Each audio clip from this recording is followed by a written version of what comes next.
Good morning, Walter Murley, Real Estate Mentor. Today's live training is literally right before Christmas.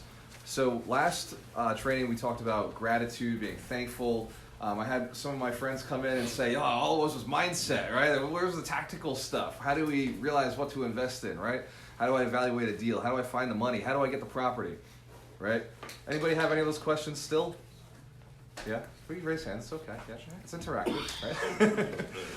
Mike, you've been in this for a long time. You got 18 units. Do you still have some of those basic questions? Absolutely. It still comes up, right?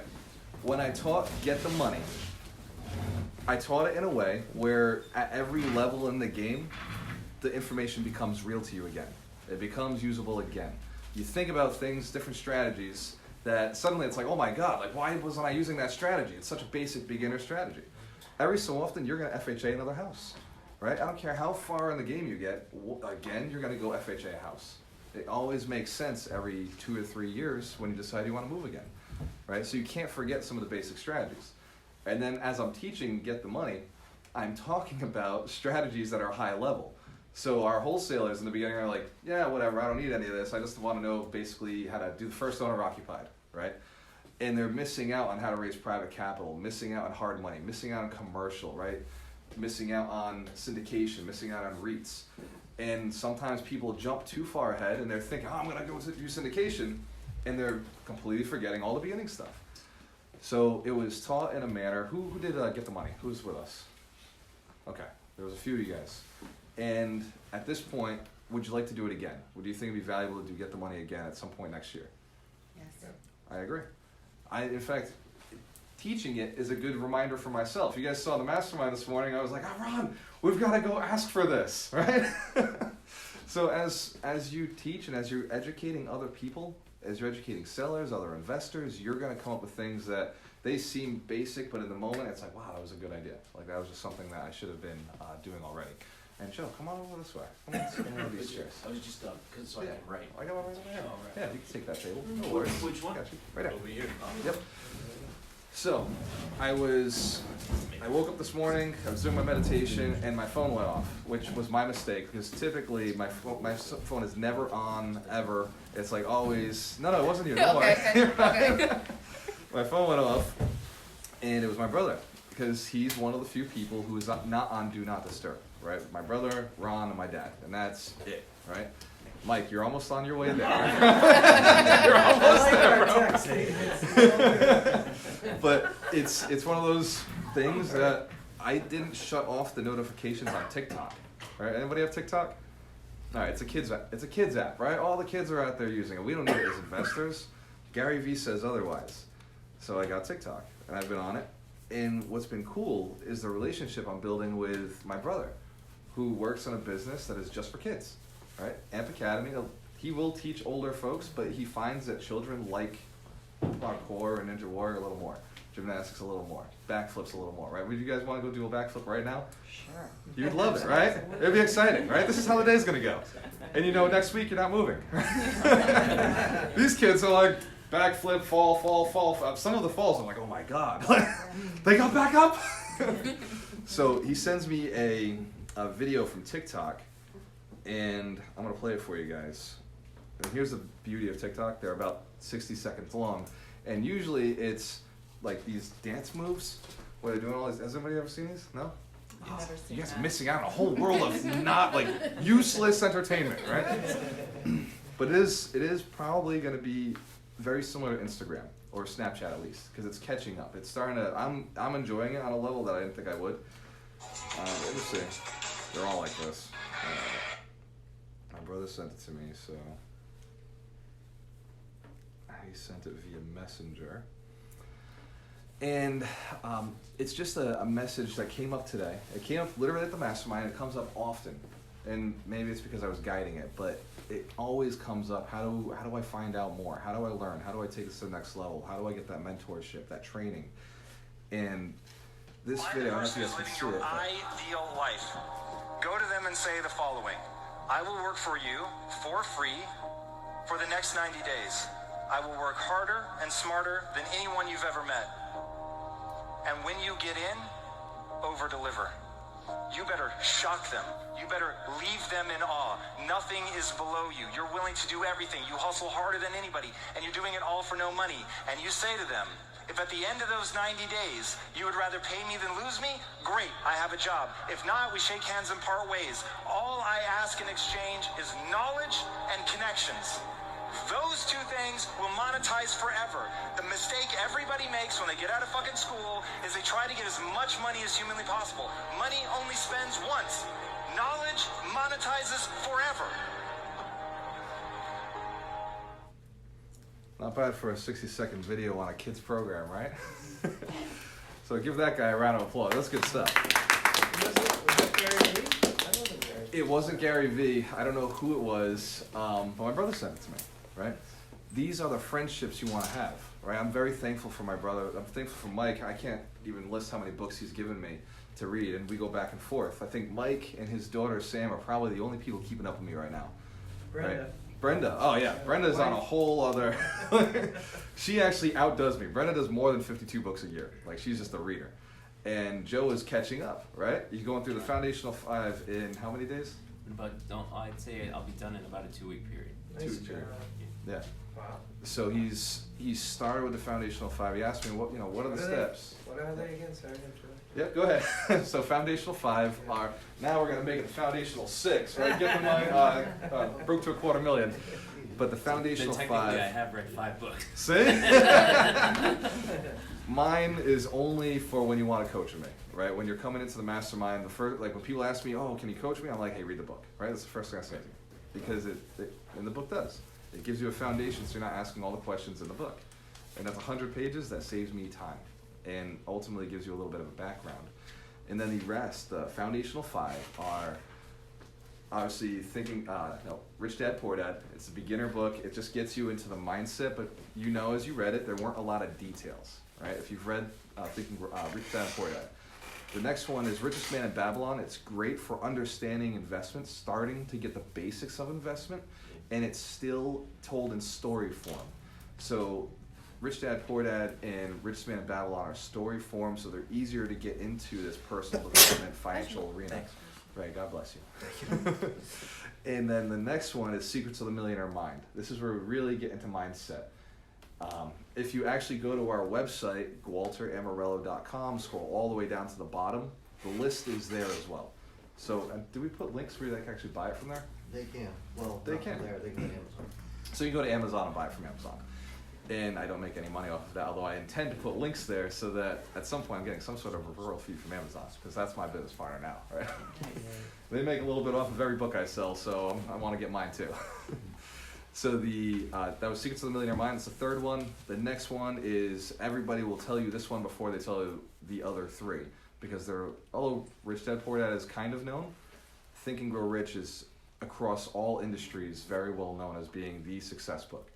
But I don't believe you should read it until you've read the other 3. Those 3 set the foundation in the right direction, get you thinking right, because Think and Grow Rich really expands the power of the mind, gets you thinking about the right things. Without that foundation of understanding you either want to build a business, stocks, or real estate, thinking about what you want doesn't really help, right? It won't attract money to you. And then the last one that you end on, and you never stop reading, you read it over and over and over, is The Science of Getting Rich by Wallace D. Wattles. In that book, me and Mike go back and forth, and he's got different ways of reading it, and I read it every single week, at least once a week. This morning I was listening to the chapter on gratitude, and I was in the shower, and Ron's the same way. He's got a little magnet for his phone in the shower. I'm like, yeah, put it there. And as I'm shaving my head and lathering up, I'm listening to gratitude, how gratitude is designed. And what's great about Audible is they're all like 8-9 minute chapters. Every one of these chapters is powerful, right? The power of the will, how creation works, right? The advancing man, right? How to attract people to your business by being a person who's gonna move them forward. Right? Being that person who's gonna hold their hand and say, yep, this is the next step, this is the next step, this is the next step. The mastermind, right? The mastermind we did this morning came from Think and Grow Rich. Napoleon Hill. He is the one who established the mastermind, how it works, really decided this is the structure of it, and we just utilize that here to move everybody forward. Everybody move forward today? Yeah. Even the people who were not at the table move forward today? Yep. Yeah. It's cool stuff, right? So these come from these books. Once you've read the foundational 5, you'll understand what we're doing here. You'll understand why we're as successful as we are, why the people who've been with us are as successful as they are. We live in a world of abundance. We live in a world of making money for other people so that we in turn can get paid too. Right? Anybody ever heard of Zig Ziglar? Zig Ziglar, the motivational speaker? So he has a saying. He says, you can have anything you want as long as you help enough people get what they want. You just got to help enough people get what they want, and you can have anything that you want. Right? I love mentoring. I hate mentoring one-on-one though, because it's no longer worth the value in time. So this is an opportunity for me to do that. Any questions after this? We're gonna, just like we do every single Saturday, I'm committed to it. If it's not me, it'll be Randy, it'll be Ron. I'm looking to get Mike doing this. If it's not me, somebody here who has the knowledge is gonna take over and make sure that you're getting the answers. But it's a growth atmosphere. Mike wants to get into coaching one day. Will I not create that opportunity for him? Of course. That's what we do, right? Yeah. Because at every level there's another devil. As soon as you get here, you want to be here. And as soon as you're here, it's terrifying, right? You got to fight this thing. But then you want to be here. And you can't get there holding on to something else. And one of my good friends owns a business in Fall River. He owns a cigar shop, Old Fire Smokehouse in Fall River on Rock Street. I'm there often because I do enjoy the cigars. I love the conversation with the older guys who've become successful and they're looking to give it back. And what John said to me, he said, you can't find other oceans standing in the shores you're comfortable with, right? And the only way to get into another ocean is you got to leave that shore. And you can't get there without letting go, right? So has anybody ever done a long trip, right? Road trip? Anybody done those? Yeah. Has anybody done east to west, east coast to west coast? Yes, there's a few of us in the room, right? What about west to east? Has anybody done west to east? We've both done it. You came back. So when you leave the east coast, right? Say you're in Fall River, we can see the water when we drive by the city, right? You can see the water here. That is the Taunton River, goes out into whatever that ocean is. Is that the Atlantic or the Pacific? Atlantic. All right. Here's proof. You don't have to understand geography to be a millionaire. There you go. So I'll help you right now. If you think you gotta be smart, you gotta be articulate. That's about it. So if you're looking at the Atlantic Ocean, that's one ocean. But the Pacific Ocean is a very different ocean. You do not see that one when you leave. You can't see the end, but you know where you're going.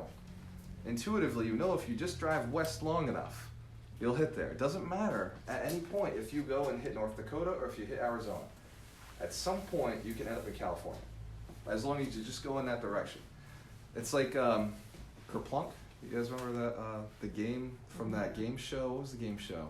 Oh, Plinko? With Bob Barker. Plinko. Plinko. Price is Right. Price is Right, right? They put it in there, right? And it would follow this crazy path, but it would always end at the bottom. Right now what you got at the bottom was really based on how well you figured out the maneuvers, right? But at some point there is an end to the journey.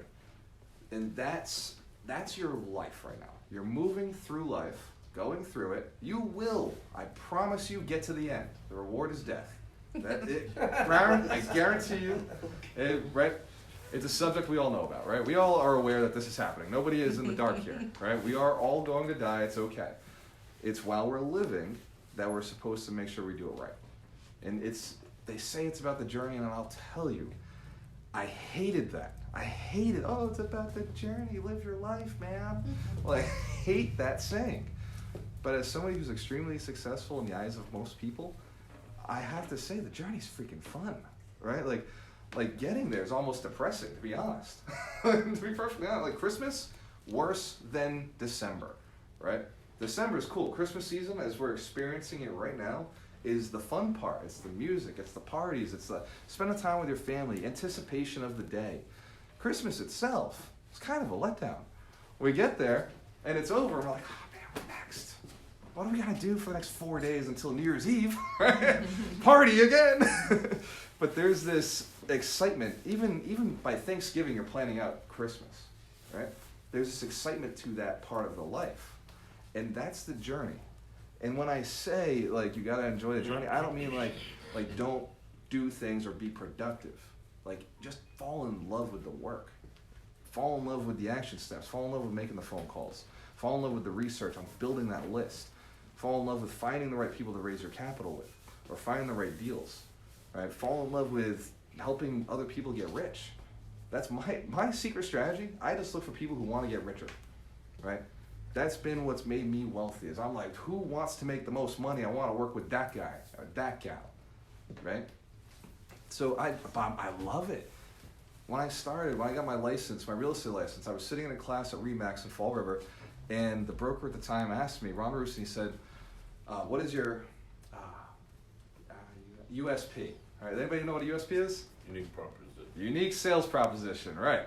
So it's what makes you special, what makes you different. Everybody in sales at some point has come up with a USP, right? Mike, even an attorney came up with a USP, right? What do you do, Mike? Yeah, travel and make sure everybody's satisfied. Travels and make sure his clients are satisfied. Right, that's what separates him from every other attorney. Early on, I think I got my license, I was 28 years old. Early on, I was sitting there and I said, I make good people good money. Just came out of my mouth. I did not know how to do that. Because remember, all I did was have 2 multifamilies at the time, and I was broke. And I didn't know how to do the whole help people make good money, but I knew that that's what I wanted to do. And now I can successfully say I make good people good money, right, Mike? I like you, and I'm making you money. Thank you. Right? I like all you guys. And as you buy properties and you're doing deals, I'm making you money, right? And that's been a theme that's worked for me, right? Find somebody with a need and fulfill the need. What really helps is find somebody who wants what you want. Find somebody who's very good at it, and then help them get more of it, right? Is it fair that I'm training an army of people to bring me money and deals? Yes. Sure. Is it fair? Right? I think so too. It's the most clever thing I've ever done. Sometimes we everyone sit back and we talk about it. We're like, I can't believe that we just help people and they help us. And they're all making money. It's the craziest thing. And to see my students make money is the coolest thing for me. Right? Sometimes I'm not even in that deal, but they say I'm the reason that they're successful. You should see my text messages, right? My messenger, and you'll see as you expand on this, Mike, as you're going down this path, helping people. You'll find, and it's the craziest things, in the beginning, people would say, who do you think you are, right? I get the messages, you've only been in real estate for 2 years. Why are you building a team? Why are you training agents? What do you know, right? And like there was this hate, right? There was haters. And man, they hated hard, and I took it personally. And then I read the 4 Agreements again, because I live by this book, and I was like, take nothing personally. All right, no big deal. Back in the game. And then you get one person every couple months would say, thank you, right? What you said was valuable. Thank you, I appreciate it. Like, oh, cool, like somebody out there, and that's all I needed for 3 months, right? And then, but the hate would come through, because it was new, getting traction. My family, when I told them I wanted to buy 10 houses in 10 years, told me that's crazy. My family. My people, right? The people who put me into this planet, right? The people who are supposed to be there supporting you. They'll tell you you're crazy. They'll tell you the deals are dangerous. You're gonna plunge toilets, right? There's gonna be broken pipes. And there's gonna be tenants who don't pay. There's gonna be crazy stuff, evictions, right? Yeah, there are. I'm not lying to you. Hold on. Yeah. But they don't talk about the rents that come through. They're not talking about the appreciation that comes through. They're not talking about the amortization of the loans. They're not talking about the depreciation on my taxes. They're not talking about my favorite cash flow, right? They're not talking about the relationships you get in real estate, the pull you get in real estate, right? The people that you now talk to, the people you're hanging with are a little different in real estate, right? And there's this element where your family's concerned for you, your friends are concerned for you. I'm telling you, the stuff they said to me, like, you wouldn't want to hear it, and you will. Stay in this long enough, you're gonna hear it, right? Oh, you can't do that. That's crazy. That's stupid. You're being unrealistic, right? That's not real. That only a few people do well in this business. I'm telling you, I know more successful people than failures in this business. I know a lot more successful people than failures. And I tell you how I know this. They still own the house, right? Who here has wholesaled and tried to find a property, and the seller says, I'm staying, right? Multifamilies, right? I'm staying here, I'll die in this property. Get it to my kids. Must work, right? If we're having such a hard time getting the deal, it must work. The proof is in the pudding, right? If they don't want to let it go, it's because it's valuable. It's working for them. So there will be, God bless you, man.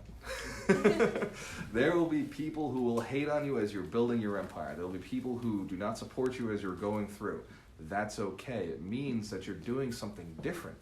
If everybody's high-fiving you and supporting you, you're either very comfortable and doing the wrong things, or you've found the right tribe and you're running together doing the right things. This is how you'll know the difference. You're making more money. You're smiling more. You're in better shape.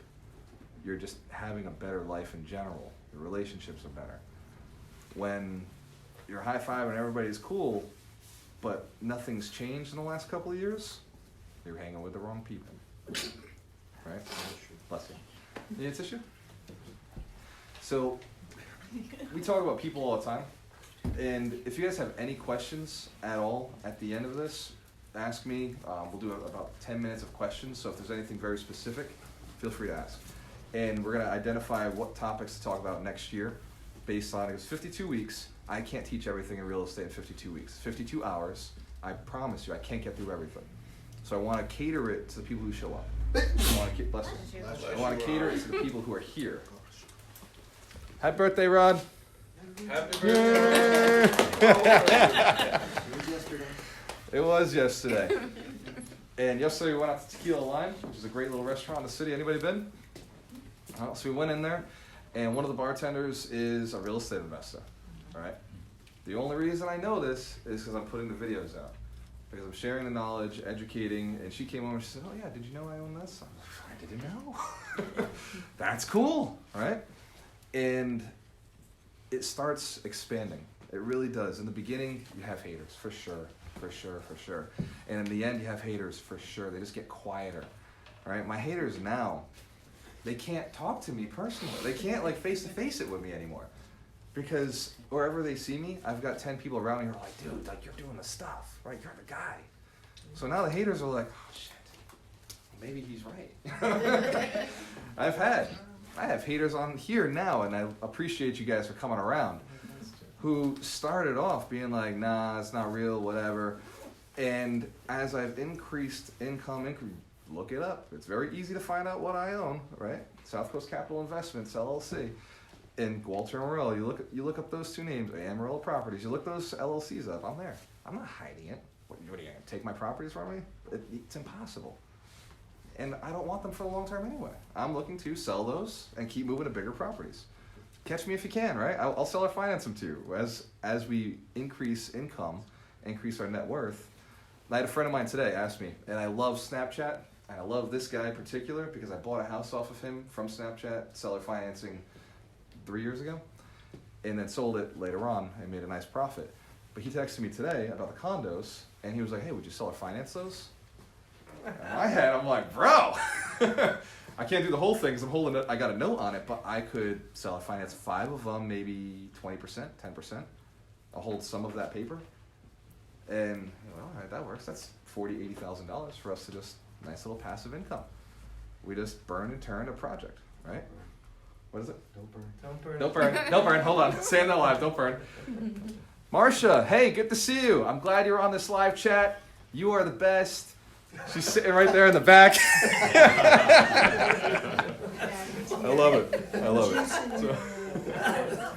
So that said, I'm going to go through a very quick, boot camp basics of how to get the deal, because getting the money is easy once you understand that you need the deal first. Everybody agrees that's easier to raise capital with a phenomenal deal. And to express that to somebody who hasn't watched this before, if you had, for example, $1 million property and you came to me, but you didn't have any money on it, you had no money on it, but the seller was willing to sell it for $50,000, and you had to get him that $50,000 in 30 days, would you find $50,000 to buy $1 million property? Of course. All right.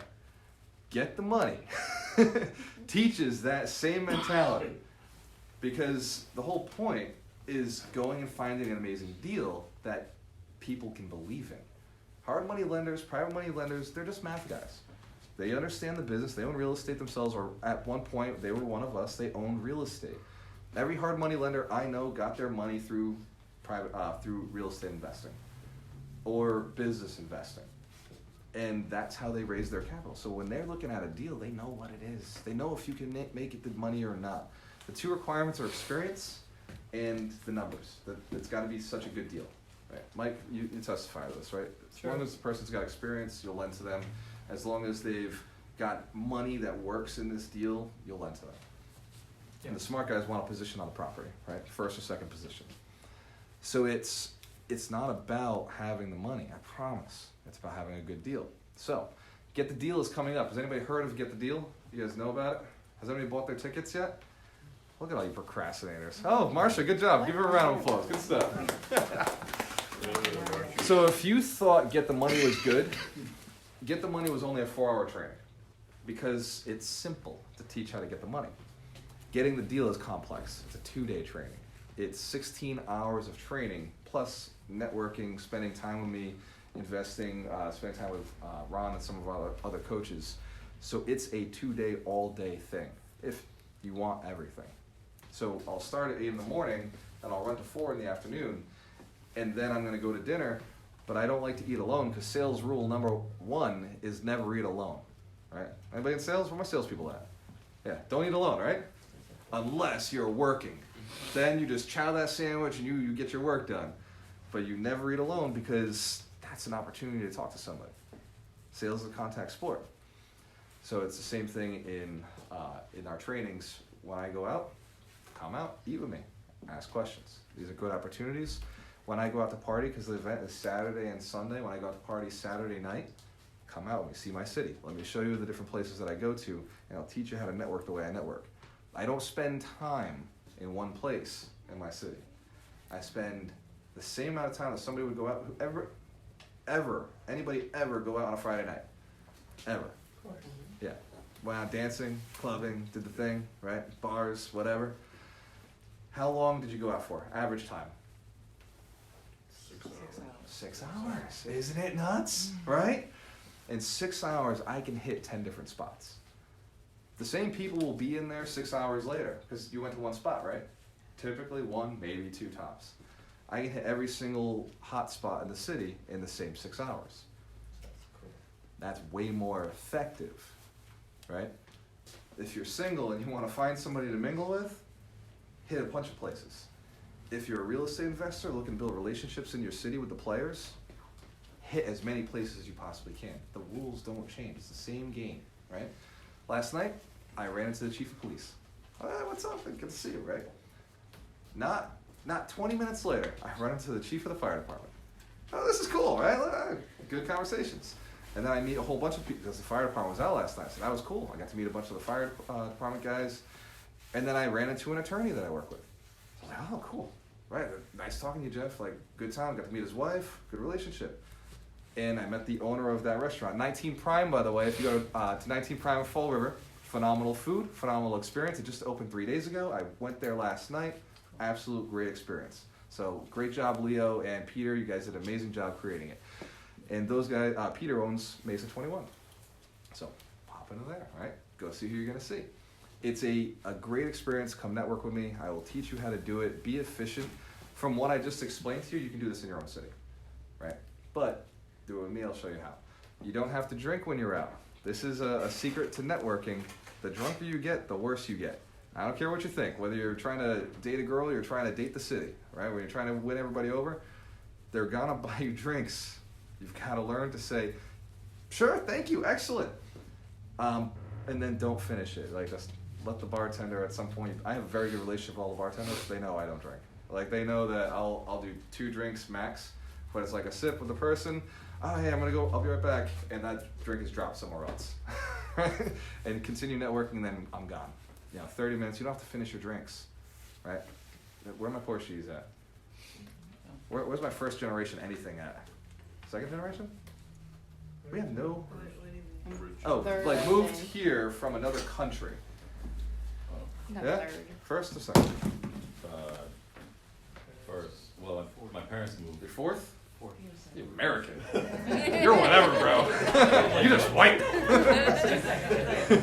All right, first generation, put your hand up. If your parents, if you came over here from another country. My husband went. Okay. Second generation, if your parents came over from another country.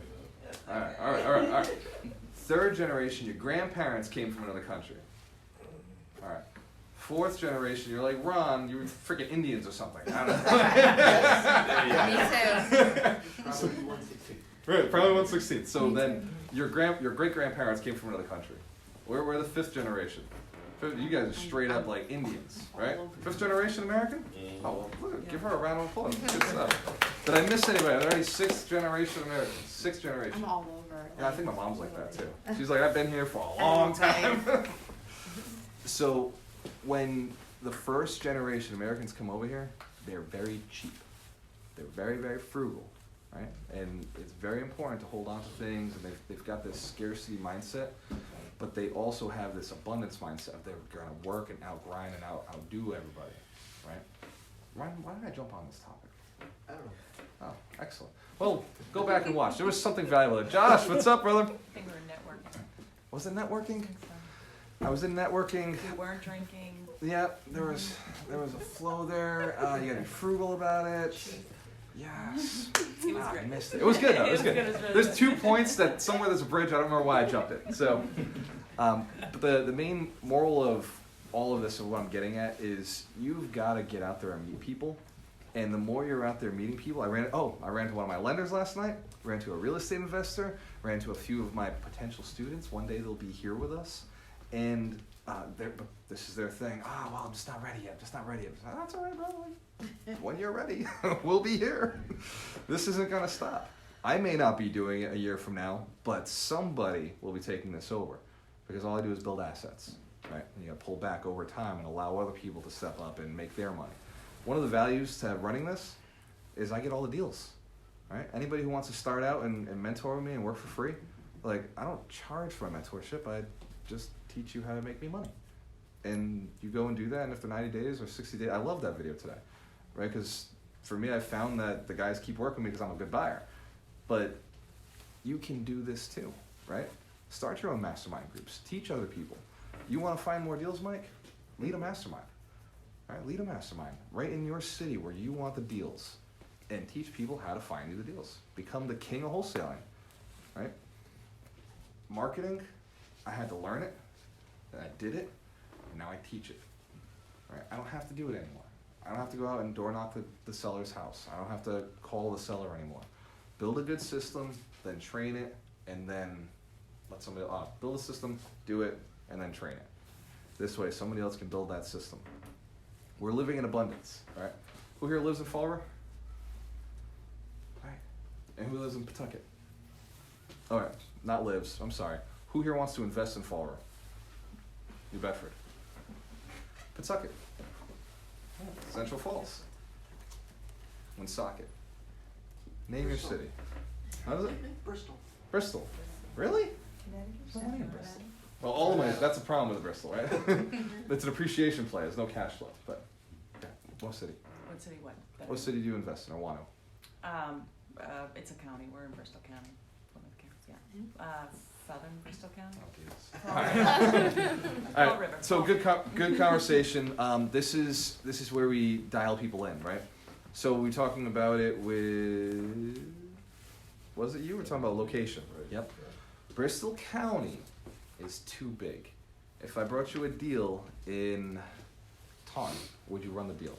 Yes, If I brought you a deal in Brockton, would you run the deal? sure. If I brought you a deal in New Bedford, would you run the deal? Yes. Could you run them all at the same time? Yes. No. Could you? I don't know. Do you want What's it? in the deal? Sure. Yeah. Yes. Okay. So some investors do go and they spread out. Anybody who narrows down to one space will always out-earn you, though. Because the efficiency, they don't have to find new contractors. They don't have to find new attorneys. They don't have to find new lenders. They don't have to find a bunch of new things, right? They don't have to find new marketing areas. my marketing dollars in Fall River are way smaller than if I had to market for Bristol County. My effectiveness is way better in one market. And guess what? I'll always outdo you in deals. You'll never outdo me in deals because I'm just so compact in this city. The deal flow is so high, right? When it's in Bristol County, deal flow is so far out. Right. So that's the typical thing. Every wholesaler, and I'm sure you went through the same thing. Where are my wholesalers at? All your hands go up. All right. when you start wholesaling, you think Massachusetts. Yeah. Then as you wise up, you're like county. Yeah. Then as you get really good, you're like city. And as you improve, you get to zip codes. And then you get to streets.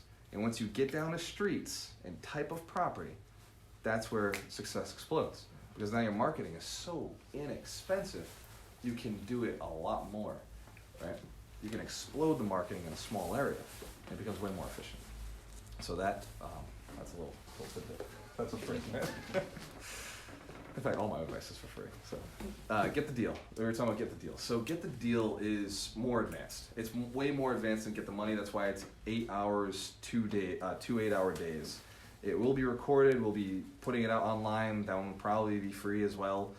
And but get the deal costs $200, right? It's an expensive event. It really is. $200 for the opportunity to find all the deals you need. What does the typical deal make you? Anybody know? Typical deal, if you're just doing a flip. 30K. 30K. Wholesale? That's average. 30K. Yeah. As a wholesaler, what's a typical wholesale make? 5 to 10. 5 to 10. Okay. I did the math the other day. Yep, I did it right there. So typically, real estate agents are going to make between 5 and 10 on a transaction. Wholesalers make the same money, average. Obviously, you get bigger margins if you did better in the negotiatings, right? The flips and rehabs are making between 25 and 50,000, and then the buy and holds, because we're looking at just cash flow, they're making 10 grand cash on cash. With amortization, you add another 2,500 a year.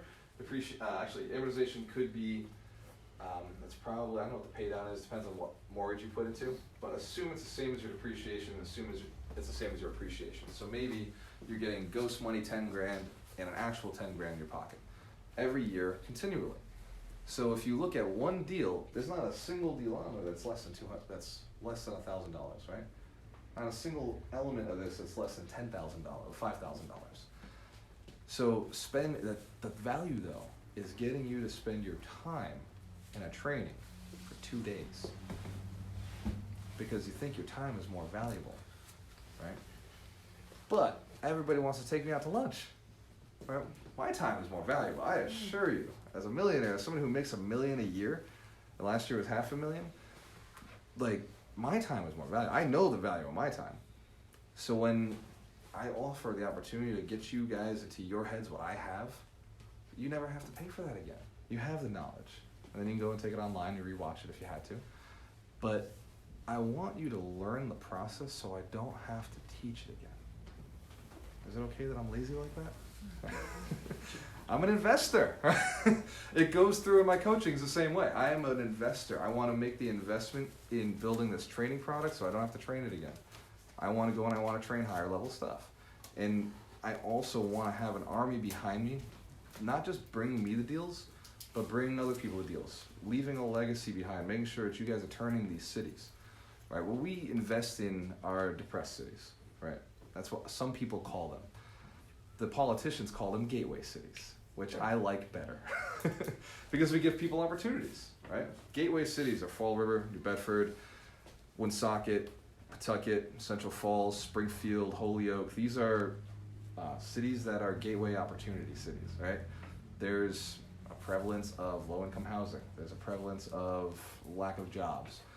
The only way to turn those around, the only way to turn a city around is to bring jobs into the city, is to invest, right? As investors, we create those developments that create jobs. We're the ones who find the entrepreneur and say, I got this perfect space for you, right? Come build your business here. The slogan in Fall River right now is make it here. That is not by accident. It was changed from we'll try, right? There was an intentional movement in the city to rebrand because we'll try didn't work out. You know how that word is, right? Try is a terrible word to build a city That's around. really what the slogan was? We'll Well, try. why do you think we're a gateway city now, right? We were trying for so long. You know what happens when you try? Nothing happens. Now it's make it here, right? Fall River, make it here. That's the slogan of the city. Every city should be that way. Invest here, build your business here, come here, work here, right? Live here, enjoy yourself here, right? Build a community here. That's, as investors, we want to inspire that. So we want to put in the artists, we want to put in the entrepreneurs, we want to put those people in our commercial units because they attract better quality tenants, right? You as a human being are a tenant, right? Whether you own your house or not, you're living somewhere. You chose your location based on one of two things. It was a fun place to live, one of three things. It was a fun place to live or it was a functional place, right? Either it was safe or had the job. The function kind of gets split into two places, right? So that is the reason you decide to live somewhere. As an investor, understand you can raise the values of your properties by doing one of two things. Either make it a fun place or a functional place.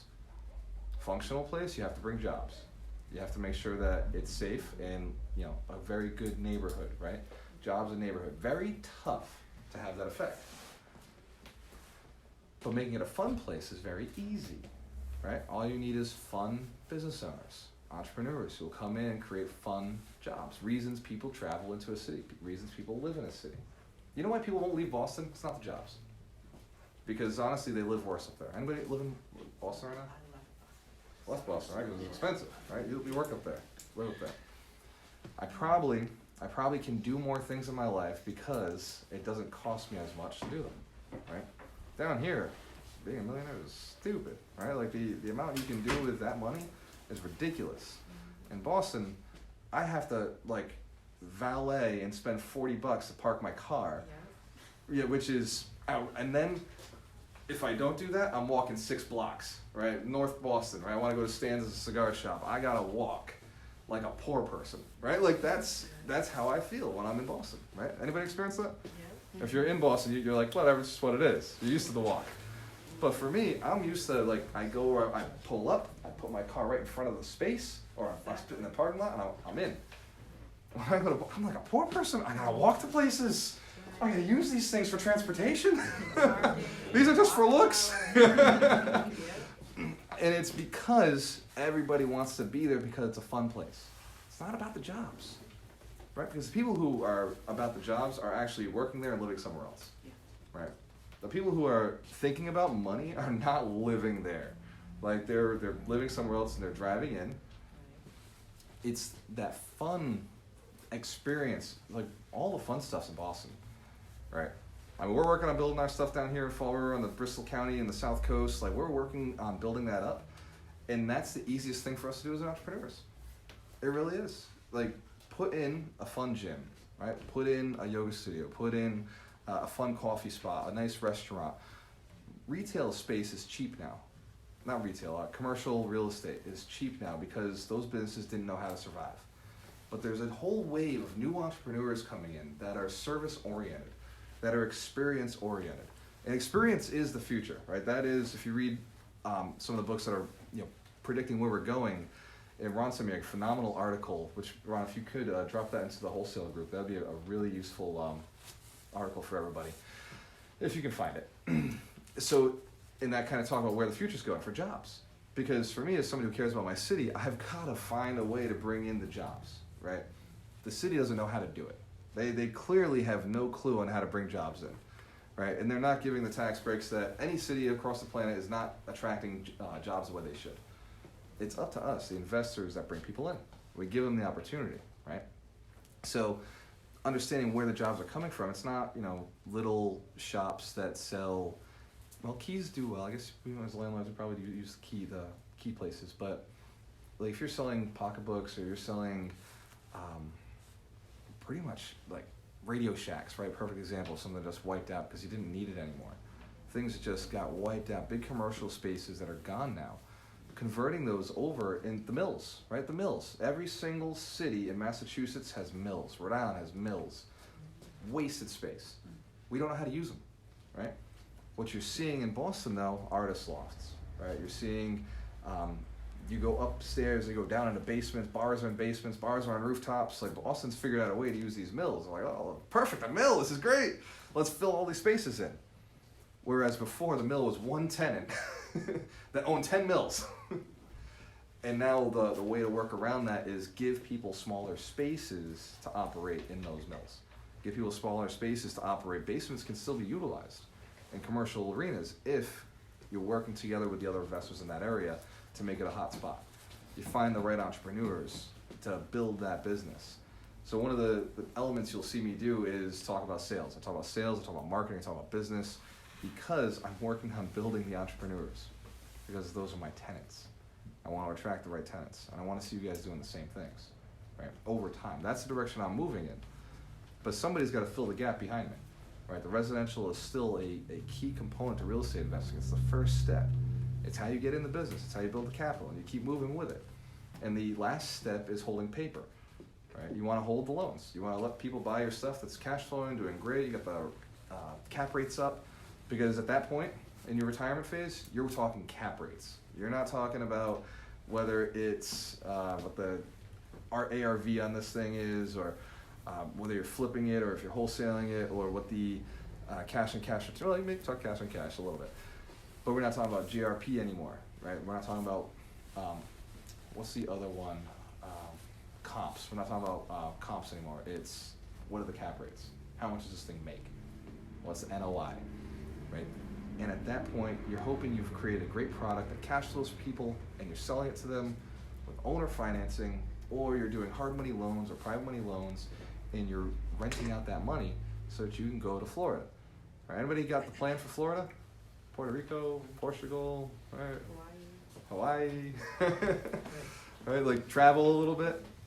The only way out is to have the plan made today. Knowing where the West Coast is, the general direction is going to help you get there. You don't need to know all the details on like what roads you're taking. You're just going to drive in that direction. Aiming for owning paper is the key to doing all of this the right way. I did not know that when I started. I promise you I would have been on it already. All right? I would have been doing more of the paper thing.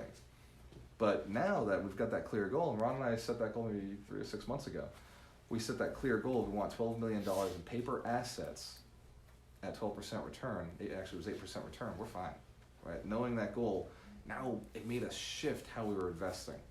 Completely different. Wholesaling is a byproduct, right? Flips are a byproduct. The holds are a byproduct. Everything is moving towards paper. Everything is moving towards lending your money out to somebody else and getting a good return on your money. Right? We were talking about that today, right, Joe? So it's one of those elements, and Mike does it too. It's one of those elements that if you didn't think about it, Ray, I know this is the direction you started going in. If you don't have the end in mind, right? Has anybody read The 7 Principles of Highly Effective People? Stephen Covey, right? Phenomenal book. He says start with the end in mind. And it's so true in real estate investing. Get your retirement plan put in place today. How long do you want to work? How long do you want to work? 5 years? 10 years? 20 years? Yo, I don't have that 20-year. I never had that 20-year dream. That's why I retired at 30. Because I never had that. I didn't even know what that would be like. All my friends were like, yeah, it'd be nice if I retired by 55. And I was like, no. 55? Like, what's that gonna be like? Like, that seems terrible. Like, cause I just wanted more. My mom used to call me lazy, right? And I love you, Mom. She doesn't watch my videos. But like, it's like, I was the lazy kid, right? Cause I always thought there was a better way. I knew it, like deep down, I was like, there's gotta be a better way. There's gotta be. You know, and I knew early on, and I'm sure you guys in the room are only here because we have that in common. Because somewhere inside of you, you know there's a better way. There's a better way to live. There's a better way to love. There's a better way to eat. There's a better way to experience life, to build wealth. There's a better way to travel. What? Travel. When I get on a plane, this is how I get on the plane. I show up, I buy what I need. I don't care, right? I would rather not wait for the freaking luggage with everybody else and just go, right? There's no value in sitting in that line waiting for luggage. Oh, I got the thing. Cool. All right. Oh, I gotta wait for the next. Oh, sorry, bro. Like, is that yours? I'll help you out. Like, no. I don't want to make friends that way. I make friends on the plane, right? You sit in first class. You hang out with the first class people who bought that ticket. The buy-in was a little higher, right? So that's okay. Perfect. They qualify this person for me. At least this person thought they were valuable enough to sit in this area. So they're not always. It's not always a 100% guarantee. But I'll tell you what. The person thought they were valuable enough to get that ticket. So it's at least a qualifier, right? And I know because I've traveled coach so many times. Like 2 years ago when I was traveling, it was coach every single time. There's some cool people in coach too. Because flying is another qualifier, right? Normal people don't fly that often. I was on a plane every single month, at least once a month, right? And I would find entrepreneurs just like me. Real estate investors, just like me, people bigger, further ahead, behind, whatever it was. You'll find them in places that successful people go, right? Building those relationships is the key to doing it. Getting into those new experiences, going out, taking the trainings, learning more, spending time with you guys, like falling in love with one city, getting committed, right, to one city. Expand later on, right? But build that one relationship with one city and get very successful in one area, one niche, right? Then you can expand other niches. I'm not saying no to single families. I'm just not going to touch them until I've got so many multis that I'm like, yeah, why not? I don't gamble, right? I lived in Vegas for 3 months, still don't gamble. I gambled one time in Vegas when I was living out there. I put $100 in, lost $100, walked away. That was the last week I was there. Right? I went the whole 90 days without doing it because I don't care to lose money. Warren Buffett, rule number 1, don't lose money. You know what rule number 2 is? Forget. That's right. My Warren Buffett fans, I love you guys. It's so simple, and it's why we do this, right? Referrals are an opportunity to make money. I could just not do a deal, right? Or I could pass it to an agent. I'm licensed so that I can pass it to an agent and get a referral fee. That's not losing money. You know, I'm letting some of it go, but I'm not losing all of it. Who here doesn't have their real estate license? Y'all are losing money, I want to. right? You don't ever have to close a deal. Just pass it along to another agent. Get a referral fee. You're out there hunting down properties, talking to sellers. In real estate, I'll tell you guys a secret for real estate agents. You got a list to last. That's the saying. Buyers are liars, and you got a list to last. So every agent is hunting for sellers. They want them. They're just not very good at it. Being very honest, I'm a real estate agent. I've been in this a long time. Been coaching agents for a long time. They're terrible at it. Wholesalers can find sellers. You know why? They're dedicated. Wholesalers are dedicated to finding sellers. Agents are like, well, I could work a buyer. Maybe I could work a seller. Maybe I could work a buyer. Maybe I could work a seller. They're spending so much time flip-flopping, they're unsuccessful. Right? The successful agents just work with sellers. And when a buyer comes through, referral. Pass it along. Does that make sense? Get your real estate license. If you're going to be in this for the long term, it's worth it just to have MLS. It's worth it just to have MLS. And then it's worth it just to get that one referral. Pass one referral along, make $2,500. You guys could use another $2,000 for doing nothing, right? Instead of losing the lead, get the fee. All right, Mike, you're a broker, man. Make it happen. Just get paid, right? You never have to go to the property. Other than, somebody said they want to sell a house, they want to buy a house. Cool. Excellent. This is my friend. Referral form. You know how to fill out forms. Send a referral form over. Done and done, right? Finding deals. I'm going to go very quickly, so take your notes. It's going to be very fast. The biggest key to finding deals is 1, know your city. 2, know the streets you want to invest in. Well, know the type of property that you want to invest in. Find where those properties are located within the city. Build your list. Then from taking your list, you find the phone numbers. You can do that on using a VA. We use Fiverr to find all the phone numbers. And then from that point, you take that list, load it into Mojo, and then dial that list. Dial that list, pound on it, learn scripts, become a great salesperson over the phone, pound on that skill, and then teach that skill to somebody else who's going to be your trainee, who you're going to pay when they find you a deal. Does that make sense? Until you've gotten to that scale level, because it's all about scale, until you've gotten to that scale level, you do it yourself. Identify that you're not good at it, train it to somebody else. Identify that your time has become so valuable, you can't be on the phone with one seller or 100 sellers. You've got to have somebody else on the phone with 10 of them, right? You've got to have a bunch of other people out there hunting for you. And you want to make them rich, so you're holding them accountable, you're teaching them, you're training them, making them better at it. And that's about it. Like, if I were to really, like, narrow down the success factor, that's it. Once you have your list, mail the list.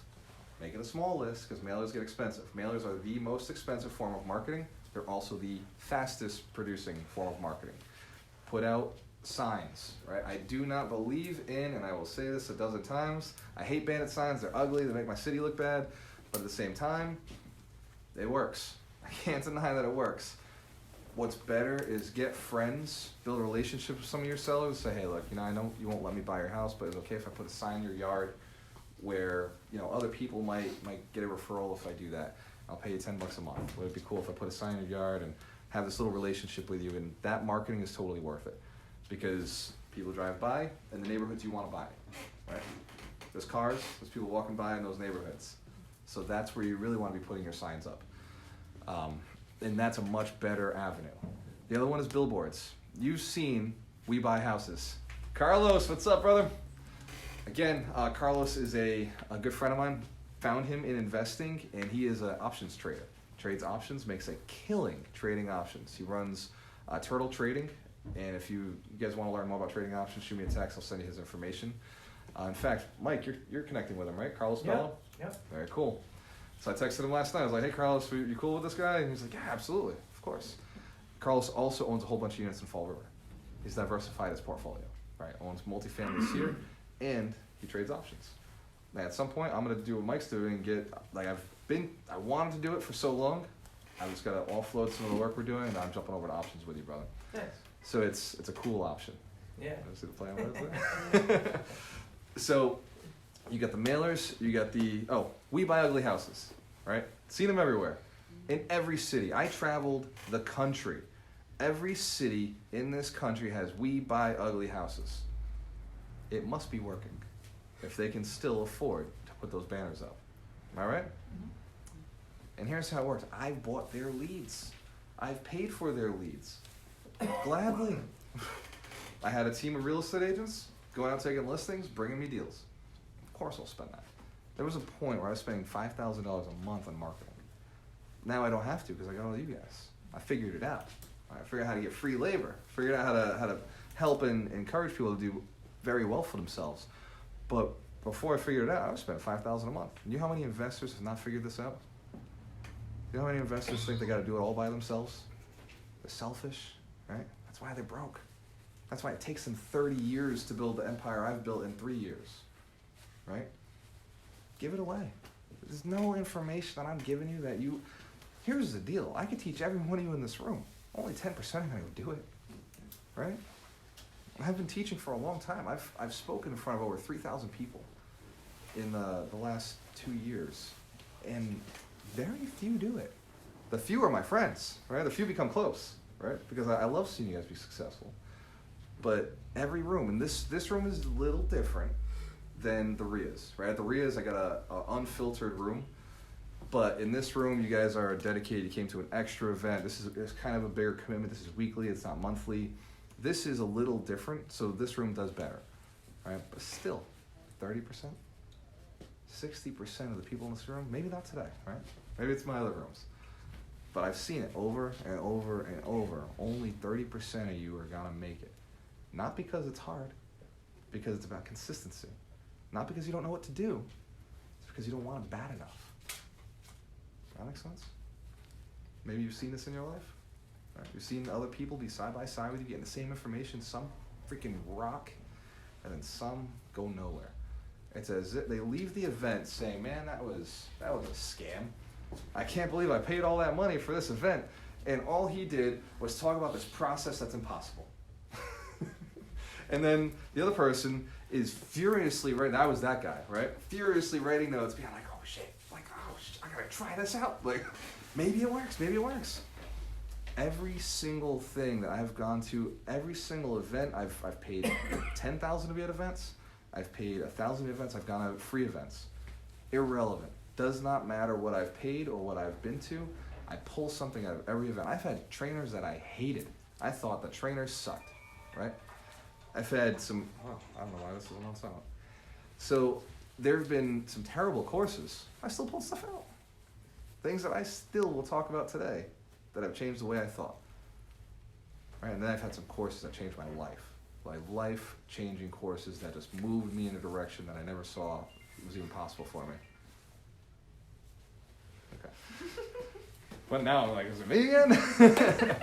So I'm gonna wrap this up. But the other strategy is social media. Social media is super easy to do. This is social media right now, bringing deals in. Right? That's right, Carlos. We got you, brother. This is social media. Right now, I am putting it out there. All the secrets to real estate investing. And you know what I love hearing from my fellow colleagues, other investors of my size. Ron and I now own 45 units. There's only about 20 other people in the city who own that much. So we've gotten to a point where we're in the top of landowners in the city. We're in that top 10%. Right? We own more than 90% of the city. Does that make sense? So in that arena, those guys are all good guys. I like them all, but it took them longer. There's only one person who was able to, he's passed me in the last 3 years, like way past me. He's actually probably the biggest landowner in the city. But he built a different business and they just dropped all his money into real estate. And that's a cool option too. If you've got a money machine that's just printing money and you want to drop it into real estate, fastest way to the top. That's a secret, right? Fastest way to the top. But the social media aspect, what the other guys who's taken 20, 30 years, what they'll tell me is, why are you training the competition? Oh, it just seems silly to me. You're just training the competition. I'll tell you right now, this is my people, this is my team. These are the people who are bringing me deals. That's why I'm training the competition, because I don't buy the stuff you guys are buying, right? I'm passing those along. I'm buying the stuff you can't afford. I'm buying the stuff you can't manage. Buying the stuff you're like, that's a little too big for me right now. And I know at my level that stuff still exists for me. We looked at a 150 unit deal I couldn't swing, right? There was a 200 unit deal in my own city that I couldn't swing, right? Bothered me. It still bothers me that I move on that. And even now, if that deal came up, I'd swing, but it'd be hard. It would be a complex deal, it'd be hard. I'd swing at it now, but 2 years ago when it came up, I didn't, right? So I know that there'll always be another set in front of you that scares you, right? So I'm just there to clean those up. And I know that there'll always be a set behind me that I'm not interested in anymore. And I can't lose money, right? I gotta keep it moving because it's my city, right? Every one of these gateway cities are the cities I like to hang out in. Those are the cities I like to go to, right? The food's cheap, the people are great, the bars are inexpensive, they're fun, they're coming up, I see opportunity everywhere. When I drive through a city like Boston, I'm like, it's done already. Like, it's a good vision of what we want to do in our cities, but to me it's boring. You know, I love to see a flip, but I wouldn't want one. I want to fix the project. I want to go do something. I want to fix the city, right? You want to involve yourself in your city, your gateway city, and fix it, make it better. Your community, wherever you're living, you want to improve it, right? Make it a better place for you to live, for the next generation to live, and get paid while you're doing it. Is it not fair that you get paid for making it a better place for people to live? The biggest expense everybody has is their house. Whether it's your mortgage or your rent, it's the biggest expense everybody has. So we're in the right business. Right? Business expense any business has is either marketing or it's actually payroll. Typically it's payroll, right? So the people are the most valuable asset in a business. People are the most valuable asset in our business. We gotta house them, they gotta employ them, right? So at the end of the day, you being an investor changes the city you're in, you better be an investor, right? It's your moral, ethical duty to go and fix your city, make it a better place. Give people a good place to live, eat, have fun, be safe, get involved in the community. I'm on the conservation board in Fall River. There's no reason for me to do this. I promise you, right? There's absolutely no reason for me to do it. I don't get paid. I do it because somebody needed to step up for that position. I understand real estate, and it doesn't affect me because I don't really do development. I do mostly rezoning. So that's fine for me. It didn't affect me on the business side. But it was a way for me to give back, right? My buddy's a tree commissioner, right? Those are ways to give back. There's opportunity for you to get involved in your city. The other side to it, while I'm in City Hall, walking through after a meeting, I run into housing development, right? Housing authority or community development. And when I just, happen to be in the City Hall area, hey, how you doing? Great job. Oh, housing will let you know that there's a deal, there's a vacant house. They'd love to see you buy it, right? Community development will tell you about the funding money that they have. They'd love to see you buy it. You know, get involved in your cities. There's money. There's free money everywhere. There's deals everywhere. Deals people don't know about because they're not going to the obvious place. The city cares about investment as much as you do. The city knows that the investors are the people who actually pay the bills, right? In the city, their money comes from taxes on property. We pay for everything. We're the investors in the city. We're the ones who are paying the bills for the police, for the potholes, for all of that. The tenants are not. Although they pay us indirectly, we're the ones who cut the check to the city. That makes sense? So it's very important that you make your properties worth more so we can have nicer things. And it's very important that you're getting paid more so that you can pay that tax, right? And make a profit on the side. If taxes go up, your rents go up. If water goes up, your rents go up. If utilities go up, your rents go up. Don't be a fool. Don't be a hero. Every investor I know at some point, including myself, has not raised rent in a year. That's a mistake. If you're not raising rent every single year with taxes, water, insurance, you're making a big mistake. Doesn't have to be a arm and a leg, but you can't lose money. Don't go backwards. That makes sense, guys? You guys get a lot of value out of today? Yes. Any questions? That's how I know I taught a good class. When we end and there's like, you've overloaded it, bro. I like to top it off, right? All right, guys, I appreciate you. Get the money. GualterMorello.com/intensive. $200 for 2 days of training. If you're not there, it's not my fault. I'm not doing it again. Well, maybe I'll do it in a year from now. But by then, what could happen in a year? How many deals could you close in a year? Here's the other element to this. That ticket comes with a second ticket. Bring a friend. Don't bring a fool. Bring a friend. Right? Bring somebody you want to invest with. Bring a business partner. Bring a potential family member who's in it. Don't bring somebody you like that isn't mindseted for investment. I don't need them bringing us down. That make sense? They're out there. I know they are. They're like zombies. Right? They're like zombies walking the streets like, nah, you can't do it. That doesn't make sense. We're not inviting those people. What we're inviting is people like you. People who want better. People who are hustlers. People who are looking to grow. People who have a moral, ethical duty to improve themselves and their cities. Those people can come. So you get one free ticket, make it happen. And honestly, I don't give a shit. Bring 10 people. But they gotta be quality. They gotta be people who want to do it. Does that make sense? So buy one ticket, bring somebody for free. Do that, right? Because those people are gonna be people who are gonna thank you later for bringing you to this event and taught them how to make money. And they're gonna be a business, like me and Ron, like there was no reason for us to be business partners until suddenly there was, right? We were side by side, both had opposite flaws, opposite strengths, but they were opposite flaws. And we were like, all right, yeah, this is my problem, that's my problem, oh shit. Like I love that, and I hate that, and that's how it works. Just by being in the same arena long enough, your business partners could be in this room right now. And if you think you can do it alone, you're wrong. When I was broke, I said, partners are for dancing. When I got my first $250,000, not the first one, I made that myself. That took a while. The next $250,000 was way faster than I did it with a partner. And the day I made $2 million in a day when I closed on the 24 units of condos, I did that with a business partner. $2 million in a day. You make your money on the purchase, not on the sale, right? It's not about paying taxes, it's about making money. It's about raising capital. If we can 1031 that and never pay taxes, that's the goal, right? If I can move it into a different asset, that's the goal. By the way, you don't want to pay taxes? Hold paper, right? Build yourself a portfolio, 1031, this is a gem. It's a gem, all right? Buy, like wholesale buy, and then sell, 1031, get bigger properties, and then when you're 1031 at the end of your career, when everything's paid off, sell that building with paper. Hold the paper, retire. If they pay you back in a year or two, cool. If they don't, even better. Let the interest payments come through until the day you die. Does that make sense? Let that money work for you. That is the plan. You've got an exit strategy.